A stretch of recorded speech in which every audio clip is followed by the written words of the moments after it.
Barry Manalo, the man who wrote love songs that made millions of hearts melt, lived for decades with a fear no melody could conceal.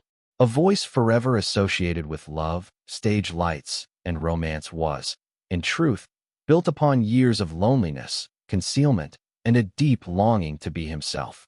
At the peak of fame, with hits like Mandy and Copacabana, sold-out performances, and tens of millions of records sold, there remained a division within him. There was the Barry Manalo the world saw, charming, warm, and flawless, and another Barry Manalo who was quiet, reserved, and constantly afraid that a single truth revealed could destroy everything he had built. In an era when the image of the ideal man was closely tied to career success, he chose silence and paid for it with his peace of mind. He did not only fight to become a star, he fought to survive within the spotlight itself. Born on June 17, 1943, in Brooklyn, New York, as Barry Allen Pinkiness, he entered a life shaped by complexity and absence. His father, Harold Keller, and his mother, Edna Manilow, separated when he was still a baby, leaving behind not a dramatic rupture but a quiet, enduring void. Raised without contact with his father, Barry grew up with a sense of incompleteness that became part of his internal structure.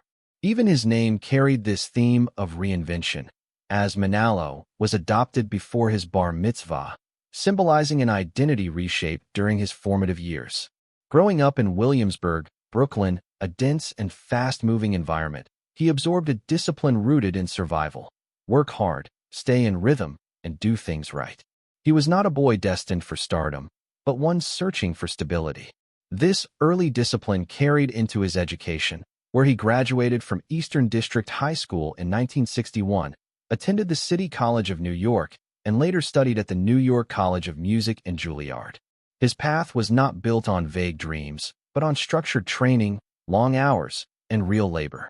To support himself, he worked at CBS, tying art directly to effort. He studied musical theater, composition, and performance with a deep understanding of how music functioned as a system.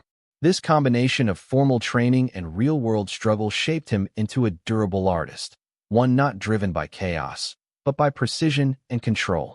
His early career did not begin with fame, but behind the scenes. In 1964, he arranged and then fully composed the score for The Drunkard, a production that ran for 8 years off-Broadway. Throughout the late 1960s, he wrote and sang advertising jingles for major brands, mastering the art of creating memorable music in seconds. He later credited this period as the foundation of his pop songwriting. At the same time, he worked in television as a musical director and collaborated with major production companies, gaining experience across every aspect of the industry without yet becoming a recognized name. By the early 1970s, he was still working in relative obscurity, accompanying auditions, recording demos, and moving through New York's constant flow of music production. A turning point came when he began working with Bette Midler at the Continental Baths, eventually becoming her musical director and contributing to her album The Divine Miss M, which earned critical recognition and a Grammy nomination. Yet even as his work behind the scenes gained attention, his own recordings struggled to find success. Everything changed in 1974 with Mandy, a song that reached #1 and established him as a major recording artist. From there, a series of hits followed, including Could It Be Magic, Weekend in New England, Looks Like We Made It, and Can't Smile Without You. His voice became instantly recognizable, his songs dominating radio and connecting deeply with audiences. Broadway shows, television specials, and live albums expanded his presence, and Copacabana earned him a Grammy Award. Despite this success, criticism emerged, labeling his music as overly sentimental, creating a divide between popular acclaim and critical reception. As the 1980s progressed, his chart dominance softened, but his stage presence grew stronger. Large-scale performances, record-breaking shows, and experimentation with jazz and blues demonstrated his adaptability. He shifted from chasing hits to sustaining a broader artistic presence, exploring new formats, television projects, and even political advocacy for artists' rights. His career became less about peak moments and more about maintaining a lasting structure. In the 1990s, with a rich catalog behind him, he focused less on creating new hits and more on interpretation, legacy, and live performance. He revisited standards, contributed to film and theater, and engaged in industry advocacy. Projects like Harmony reflected a deeper, more personal artistic ambition, even as they faced delays and challenges. Parallel to his public success was a private life marked by complexity. His early marriage to Susan Deichsler ended quickly, not due to lack of love, but because his career demanded everything. Later, he formed a lifelong relationship with Gary Keefe, who became both his partner and manager. For decades, this relationship remained private, existing quietly alongside his public persona.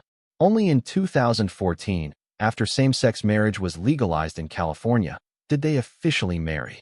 In 2017, Barry publicly confirmed his sexuality, not as a revelation, but as an acknowledgement of something long known yet long unspoken.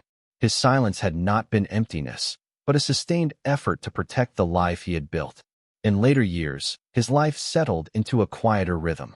He continued performing, particularly through Las Vegas residencies, maintaining a connection with loyal audiences. His music releases shifted away from competition toward preservation and reflection. He sold his catalog, ensuring the longevity of his work, while his personal life remained stable and private. In 2025, he revealed a diagnosis of early-stage lung cancer, addressing it directly without dramatization. At this stage, the focus of his life extended beyond performance to include the fundamental realities of health and time. His legacy, however, lies not just in his achievements, but in his consistency, the ability to maintain a stable artistic identity in an ever-changing industry. Barry Manalow's story is not one of sudden rises or dramatic falls, but of continuous adjustment. He built a career not on reinvention, but on structure, discipline, and emotional clarity. His songs remain embedded in collective memory, not because they chased trends, but because they offered something steady and familiar. In the end, the question is no longer about success or recognition, but about endurance. What keeps an artist standing, continuing to sing, and holding the rhythm of their own story long after they have nothing left to prove?